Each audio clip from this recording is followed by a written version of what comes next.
ईश्वर की कृपा और आपके साहस ने इस अनहोनी को टाल दिया शहंशाह। यदि कोई अनहोनी हो जाती तो आमेर कलंकित हो जाता। जो हुआ ही नहीं उस बात की फिक्र क्यों करते हैं आप राजा साहब? हुजूर, फिल खाने के हकीम साहब ने बताया है कि हवाई को खाने में कुछ नशीली दवाई दी गई है, उसके चलते ही उसने इतना कोहराम मचाया है।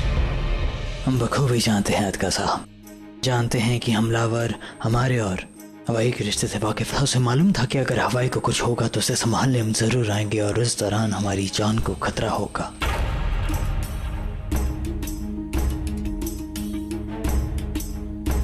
चाल अच्छी थी उसकी, लेकिन हमारी काबिलियत के सामने पस्त हो गई। शत्रु कौन था? कोई भी हो सकता है, मगर हुजूर हमें अब खबरदार रहना होगा। मतलब कि हम डर कर जिए। अदगा साहब, हम शहंशाह हैं। अगर ऐसी छोटी छोटी बातों से डरते रहेंगे तो हिंदुस्तान की इतनी बड़ी सल्तनत को कैसे संभालेंगे? अदगा साहब, अगर हम डर जाते हैं तो ये हमारे दुश्मन की कामयाबी होगी। दहशतगर्द यही तो करता है, वो हम पर हमला करता है इस उम्मीद के साथ कि हम डर जाएं, और अगर हम डर जाते हैं तो इसकी जीत होती है। लेकिन अगर हम अपनी जिंदगी बेफिक्र होकर जीते हैं तो यही जवाब उसे दिल मिला देता है। पर हुजूर, अदगा साहब, ऐसा नहीं कि हम पर पहली बार हमला हुआ है। हम पर हमले पहले भी बहुत बार हुए हैं और आगे भी होंगे, क्योंकि हम शहंशाह हैं। लेकिन हम बेफिक्र होकर वही करेंगे जो हम यहाँ करने आए, और वो है सुकन्या की शादी।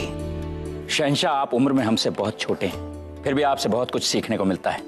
निस्संदेह आप वही करें जो आपके मन में है, किंतु हम भी वही करेंगे जो हमारा कर्तव्य है। मनसबदार होने के नाते आपकी सुरक्षा का दायित्व हम पर है, वो हम करेंगे।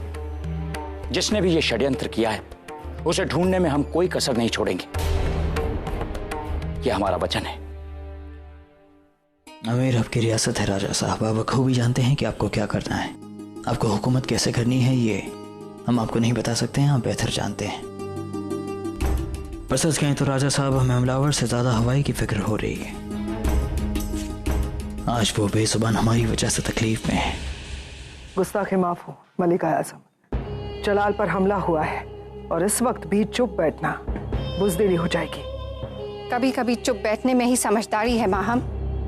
मुगल बुज़दिल नहीं, ये हम भी जानते हैं, लेकिन वक्त का तकाजा कुछ और है। सुकन्या के निकाह का मौका है। मलिक आज़म, आप सुकन्या के निकाह की परवाह है, अपने बेटे जलाल की परवाह नहीं है? माना आपने जलाल को दूध पिलाया है माहम, लेकिन जलाल को जन्म हमने दिया है, वो हमारा ही खून है। जितना जलाल का ख्याल आपको है उससे कम हमें भी नहीं, मगर कई बार दिल की नहीं दिमाग की सुननी चाहिए। दुश्मन आमेर से भी हो सकता है और आगरा से भी।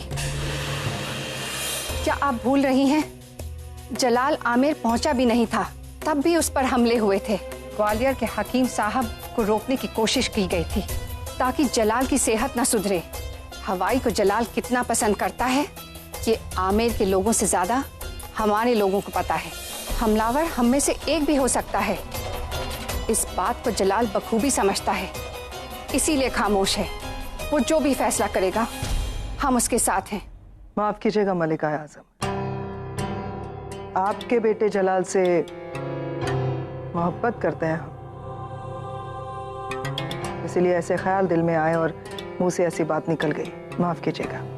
तीर और जुबान दोनों पे काबू रखना चाहिए माहम, वरना हमेशा नुकसान ही होता है। आप सल्तनत की वजीर आलिया हैं, इस वक्त दिल से नहीं दिमाग से सोचिए। जैसा आप कहें। खुदा।